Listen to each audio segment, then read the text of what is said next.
Los seres humanos siempre han tenido una naturaleza generalmente curiosa cuando se trata del mundo que nos rodea, y eso ha llevado a creer en algunas cosas muy extrañas durante los tiempos menos informados. Cosas como corderos que crecen en los árboles, animales que se generan espontáneamente y coles de Bruselas que albergan espíritus malignos. Sin más preámbulos, echemos un vistazo a algunas de las cosas más extrañas que la gente solía creer.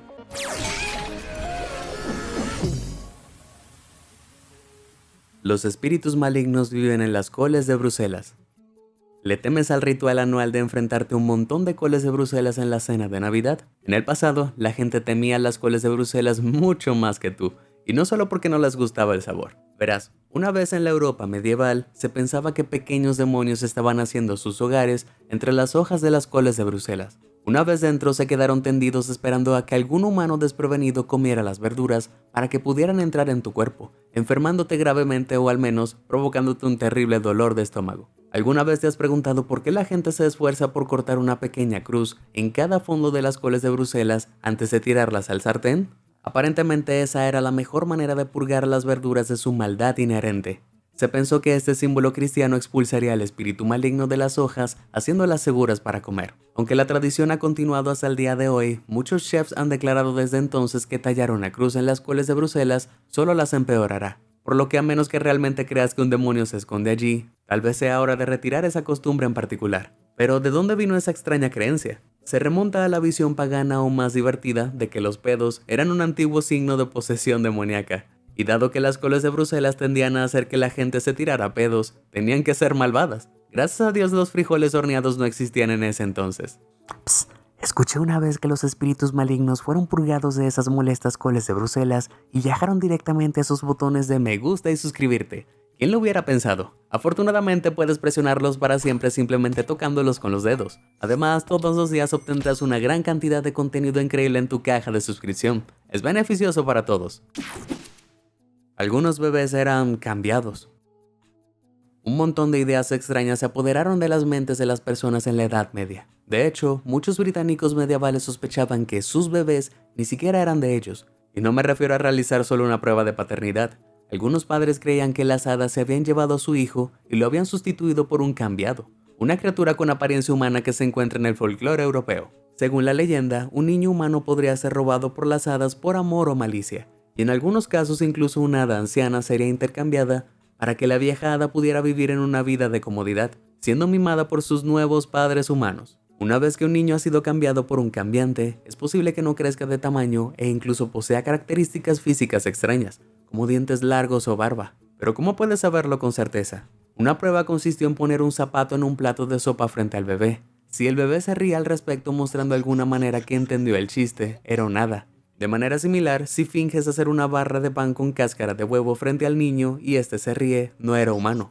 Porque ya sabes, los bebés nunca se ríen de nada al azar, ¿no? Los bebés sospechosos serían luego sostenidos sobre un fuego para expulsar las hadas o serían abandonados por completo.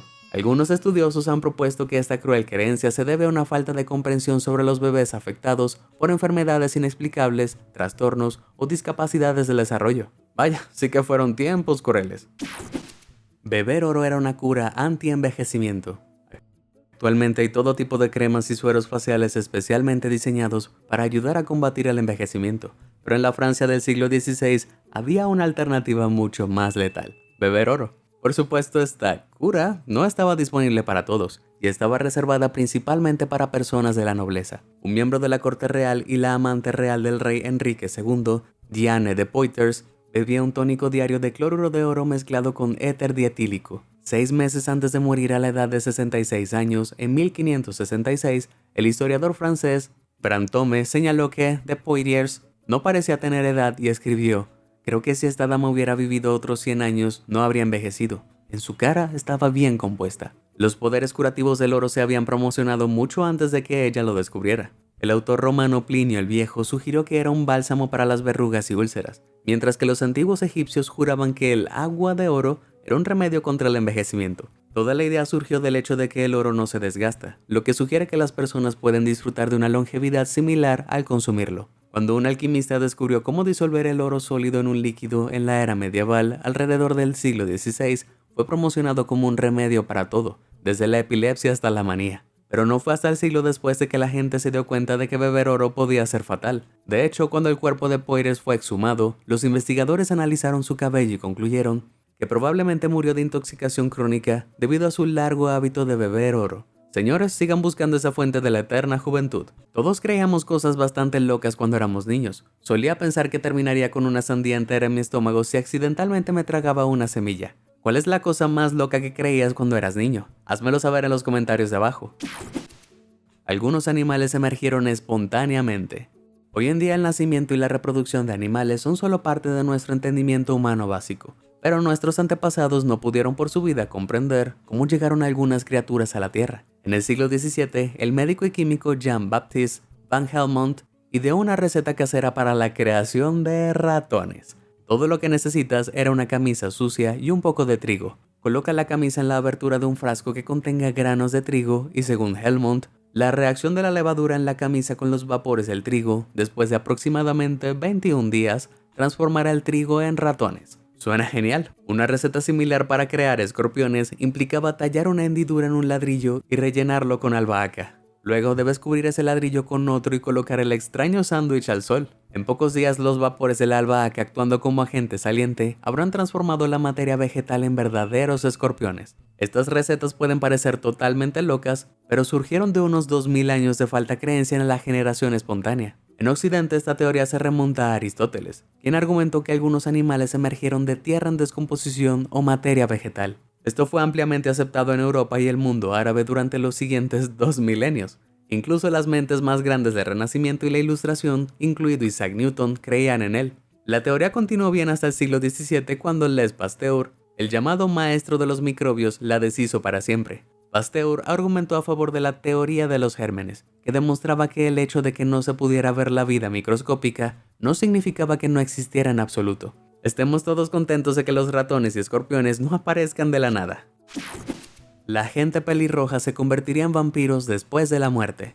Los pelirrojos nunca lo han tenido fácil. Hoy en día, estas personas en todo el mundo están adoptando su color de cabello natural, pero en el pasado había algo más que los matones del patio del recreo, de los que preocuparse al alardear de sus mechones poco convencionales. Verás, los antiguos griegos creían casi con certeza que los pelirrojos se convertirían en vampiros luego de morir. Para evitar que grupos de pelirrojos se levantaran de la tumba y los siguieran con una sed insaciable de sangre, quemaban sus cuerpos para asegurar de que el muerto realmente lo estaba, y muy duro.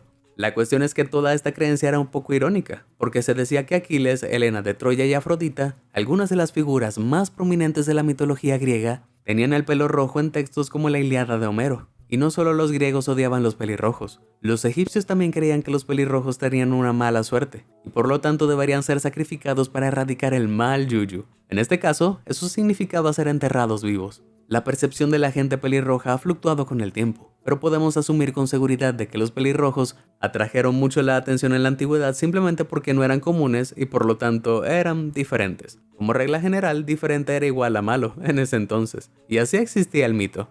Si bien ningún pelirrojo ha resurgido como vampiro a menos que cuente esa victoria de Crepúsculo, es cierto que los pelirrojos deben ser más cautelosos con el sol porque el pigmento de feomelanina que se encuentra en el cabello rojo los hace más susceptibles al melanoma. Para todos los pelirrojos, la próxima vez que alguien odie tu cabello, diles que drenarse la sangre es lo primero en tu lista de cosas por hacer en la otra vida. Nuestros ojos lanzan rayos invisibles de luz. La vista es algo compleja. De hecho, es tan compleja que en el pasado la gente realmente creía que solo podíamos ver porque disparábamos rayos invisibles de luz desde nuestros ojos. Puede sonar como algo que solo un superhéroe podría hacer, pero según el filósofo griego Platón, los rayos de los ojos eran los responsables de toda la vista humana. Estos rayos de luz invisibles rebotarían en cualquier objeto que tocaran, transmitiendo información al cerebro y contándonos lo que estábamos viendo ante nosotros. Esto se conocía como la teoría de la emisión, que desde entonces ha sido reemplazada por la teoría de la intromisión que, en cambio, explica nuestra capacidad de interpretar el mundo que nos rodea mediante el uso de luz en el espectro visible. En este caso, la luz es reflejada por los objetos del entorno y devuelta a nuestros ojos, y no al revés. Puede parecer ridículo, pero la evidencia de todo el asunto del haz de ojos se puede ver a lo largo de la historia. Por ejemplo, se dice que la costumbre de saludar se deriva del hábito de los soldados griegos de llevarse las manos a la cara para protegerse los ojos de la poderosa luz que emiten los ojos de sus comandantes. También se pensó que la luz de los ojos de algunos animales como los gatos, que ahora sabemos que tienen ojos muy reflectantes, incluso podía verse en la oscuridad. Cuando dos personas se miraban, la creencia decía que los rayos de sus ojos se retorcían, lo cual es un pensamiento bastante incómodo si me preguntas. A medida que pasaron los siglos y nuestra comprensión de la estructura del ojo humano mejoró, la teoría de las emisiones siguió el camino del dodo, pero parece haber sido revivido con un aspecto de las monstruosas capacidades sobrehumanas en la cultura pop. Solo mira a Cíclope de los X-Men. Un toro con caca ácida. Los bestiarios y cuentos populares medievales presentan muchas criaturas inimaginables en las que la gente realmente creía, pero ninguna es tan extraña como la Bonasus. A primera vista no parece demasiado aterrador, es más o menos un toro salvaje de tamaño normal con cuernos invertidos, pero tenía un truco particularmente desagradable bajo la manga, o debería decir debajo de la cola. Teniendo en cuenta que los cuernos de las criaturas son prácticamente inútiles en combate, el Bonasus arrojaría un chorro de caca ácida a sus atacantes, quemándolos lo suficiente como para que pudiera escapar. Se dice que la referencia más antigua conocida a esta antigua bestia se encuentra en la historia natural del Plinio el Viejo, donde la describe como encontrada en la región de Paeonia, que aproximadamente corresponde hoy a la parte norte de Grecia y el oeste de Bulgaria. La creencia sobre este ser se hizo tan popular en la época medieval que se incluyó en muchos bestiarios, incluido uno, el bestiario de Aberdeen, que señala como el calor de la caca de la criatura es tan fuerte que en realidad prende fuego a todo lo que encuentra. Por supuesto, no hay evidencia que respalde la existencia de esta criatura, pero es importante recordar que viajar largas distancias en la Edad Media era extremadamente difícil, por lo que la mayoría de la gente tenía que confiar en los informes de quienes tenían los recursos para hacerlo. Eso significaba que no había forma de saber qué era real y qué no lo era, a menos que lo vieras por ti mismo. Es un buen trabajo que este toro de caca en llamas resultó ser nada más que una fantasía. Los corderos crecieron en los árboles. Hay muchos casos en los que un viajero, al no poder relatar adecuadamente lo que había visto, dio como resultado que fueran aceptadas descripciones imprecisas como un hecho, pero ninguno es tan impresionante como la creencia de que los corderos crecían en los árboles. Según la tradición antigua, en los bosques de Asia Central, antes conocida como Tartaria, existía una planta misteriosa conocida como cordero vegetal de Tartaria. En lugar de dar frutos sobre este tallo largo y oscilante que sobresalía del suelo, había un cordero de tamaño natural que flotaba a unos pocos metros del suelo. Puede parecer ridículo, pero el cordero vegetal de Tartaria aparece en los textos hebreos antiguos, la literatura medieval e incluso la poesía, la filosofía y las meditaciones científicas del Renacimiento. Uno de los primeros en informar sobre esta planta mítica fue Sir John Mandeville, quien se refirió a ella en sus escritos de viajes sobre Tartaria. En la anatomía imaginada de Mandeville, la planta se ramificó en varias vainas, de las que brotarían corderos recién nacidos. En otra variación, cada cordero flotaría del suelo sobre un tallo flexible que le permitía masticar la hierba de abajo. Una vez que se comió toda la vegetación a su alcance, la planta cordero moriría. Los corderos eran particularmente vulnerables a los lobos, pero si un humano podía conseguir uno cortando los tallos con un arco y una flecha, se consideraba un manjar. Los pasatiempos de Mandeville sobre el cordero se tomaron muy en serio en la Inglaterra medieval. Pero, ¿cómo comenzó realmente este mito? Los antiguos griegos habían descrito la planta de algodón comprada por primera vez a la India como la lana de los árboles. Mientras tanto, el almirante de Alejandro Magno escribiría más tarde que había en la India árboles con rebaños o manojos de lana. Y así, todo se desarrolló como un largo y mal jugado juego de susurros chinos, hasta que la gente recobró el sentido y se dio cuenta de que no, los corderos no crecían en los árboles después de todo. El continente olvidado. Puede parecer que tenemos un conocimiento bastante bueno del mundo y su masa continental, pero a mediados del siglo XIX todo se puso en tela de juicio con la idea de que los humanos de alguna manera se habían olvidado de todo un continente llamado Mu. Probablemente estés pensando, ¿dónde podría encontrarse ese continente mítico? Bueno, según los que aceptaron su existencia estaría ubicado justo aquí. La teoría fue propuesta por primera vez a fines del siglo XIX por un arqueólogo entusiasta, pero completamente inexacto llamado Auguste Le Plongeon. Escribió un tratado en el que afirmaba que la civilización maya se había originado en el continente perdido, que una vez estuvo poblado por una civilización antigua, pero que se había hundido en el océano Atlántico hace algún tiempo. Le Plongeon también afirmó que la civilización de Egipto fue fundada por la reina Mu, una refugiada de la desaparición de la tierra, mientras que otros refugiados habían huido a América Central y se habían convertido en mayas. Cuando murió en 1908, el escritor británico James Churchward continuó compartiendo el mito al afirmar que había encontrado un montón de tablillas de arcilla en la India que contenían escritos en un idioma perdido que solo él y otros dos podían leer. Según Churchward, la civilización de Mu prosperó entre 50.000 y 12.000 años atrás, y en el momento de su desaparición, el continente albergaba a 64 millones de personas. Mucha gente ha creído en Mu a lo largo de los años, pero arqueólogos, científicos y geólogos por igual han negado estridentemente su existencia por algunas razones. En primer lugar, Churchward afirmó que un supervolcán esencialmente había significado el final de Mu, pero bajo la teoría de la tectónica de placas, es imposible que un continente entero se hunda dentro de ese periodo de tiempo. Incluso cambiar la forma de un continente como cuando Pangea se dividió, llevaría millones de años. Y si Mu hubiera existido realmente, ¿por qué no hay evidencia de ello en el fondo del océano? Es una idea divertida, pero me temo que Mu es un montón de tonterías. La extracción de sangre fue una cura eficaz. Durante los tiempos de falta de información, la gente estaba dispuesta a probar todo tipo de curas extravagantes para sus dolencias. Hace unos 3000 años, los egipcios inventaron una práctica conocida como extracción de sangre, que continuaron los antiguos griegos y romanos y luego se difundieron por Europa durante la Edad Media. De hecho, esta cura bastante espeluznante, que implicaba aplicar sanguijuelas al cuerpo de una persona para drenarle la sangre, fue una industria próspera hasta el siglo XIX. Parece bastante asqueroso, pero esto surgió de la idea de que el cuerpo, según Hipócrates, estaba formado por 4 humores básicos: sangre, flema, bilis negra y bilis amarilla. Estar enfermo significaba tener un desequilibrio de los 4 humores, por lo que el tratamiento implicaba eliminar una cantidad del humor excesivo por varios medios, incluido la extracción de sangre. Incluso después de que la creencia en los 4 humores se desvaneciera en el segundo milenio, la extracción de sangre siguió siendo popular. Debido a que la cirugía todavía era una práctica tosca, la gente acudía a la iglesia en busca de ayuda médica, hasta que en 1163,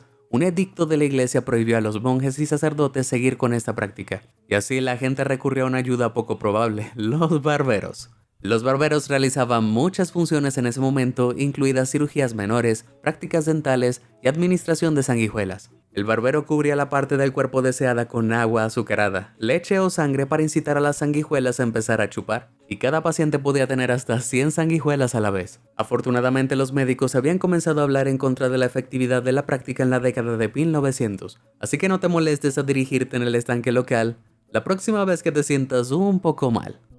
Los cuerpos de las mujeres no fueron diseñados para soportar viajes en tren. La preocupación de viajar de A a B ha existido desde que los humanos aprendieron a caminar, pero nada era tan aterrador como esas locomotoras novedosas a las que llamaban trenes, especialmente si eras mujer. Cuando se dieron a conocer las primeras locomotoras de vapor del mundo, a principios del siglo XIX, los hombres temían que su inmensa velocidad, con una velocidad máxima de 80 km por hora, era tan extrema que haría que el útero de una mujer saliera volando de su cuerpo. En 1898, un médico de Berlín incluso escribió que los movimientos violentos del cuerpo pueden provocar un cambio de posición y un aflojamiento del útero, frustrando así el verdadero propósito de la vida de una mujer, es decir, la procreación de hijos fuertes. Mujeres que ven esto, siéntanse libres de agarrar sus horquillas ahora. Obviamente no hay casos de que esto suceda realmente, y el mito del útero volador se extinguió con bastante rapidez. Pero este miedo irracional a los viajes femeninos no acabó en las locomotoras.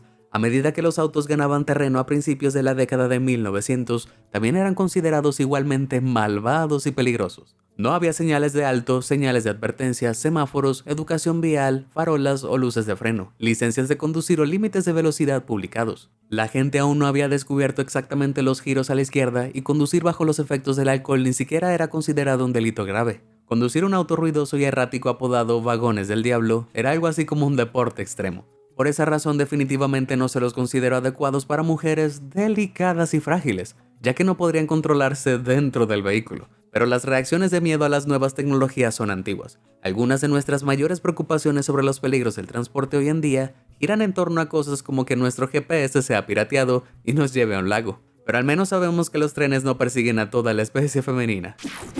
Había personas diminutas en los espermatozoides. Los pájaros y las abejas siempre han sido un tema delicado, pero en el siglo XVII y XVIII, los científicos pensaban que lo tenían todo resuelto. De hecho, era simple. Dentro de cada espermatozoide había un pequeño hombrecito que luego creció hasta convertirse en un hombre o una mujer mucho más grande. La teoría se conocía como preformacionismo, y había una lógica peculiar detrás de ella. En ese momento nadie sabía cómo se formaban los bebés.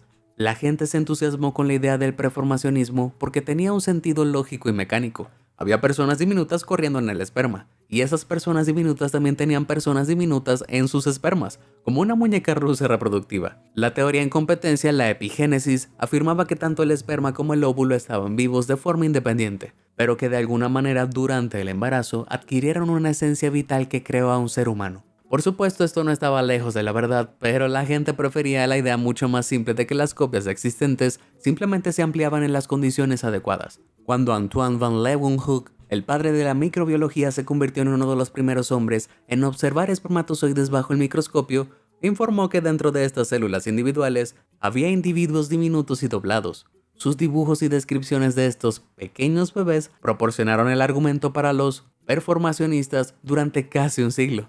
Pero a medida que las personas pudieron hacer observaciones más precisas de los espermatozoides, los óvulos y los embriones animales, una cosa quedó clara: no hay hombres diminutos dentro de los espermatozoides. ¿Cuál de estas extrañas creencias te sorprendió o te divirtió más? Si tienes hambre de todo lo histórico, ¿por qué no miras este video a continuación? Se trata de todas las mentiras que contaron los libros de historia. Comparte con nosotros tu respuesta. Si te sorprendió toda esta información, házmelo saber en los comentarios del video y nunca dejes de sorprenderte. Muchas gracias por ver y suscríbete a Sorprendente.